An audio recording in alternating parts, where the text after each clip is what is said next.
ആണ് മക്കളെ എൻ്റെ കറിവേപ്പിലേൻ്റെ അവസ്ഥ. പാവല്ലേ.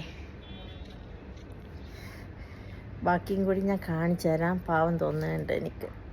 കറ്റാർവായ അതേപോലെ പോയി. പിന്നെ മുരിങ്ങ ഉണ്ട്. മുരിങ്ങ കായ് വന്നുകൊണ്ടിരിക്കുന്നുണ്ട്. ഇതൊക്കെ ഇനിയിപ്പോൾ ഒന്ന് സെറ്റാക്കി എടുക്കാൻ കുറച്ച് പണിയുണ്ട് കേട്ടോ. അപ്പോൾ ഞാൻ ഇതിൻ്റെ എല്ലാം പണി തേനീച്ചക്കൂട് കൂട്ടിയിട്ടുണ്ട്.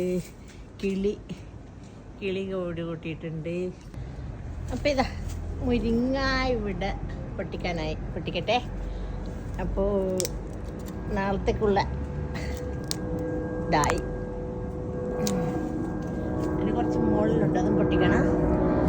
അപ്പം ഇതാണ് ഞാനിവിടെ ഒന്ന് ജസ്റ്റ് അവിടുത്തെ ആ ഒരു വലിയ കച്ചറൊക്കെ മാറ്റിയിട്ടുണ്ട്.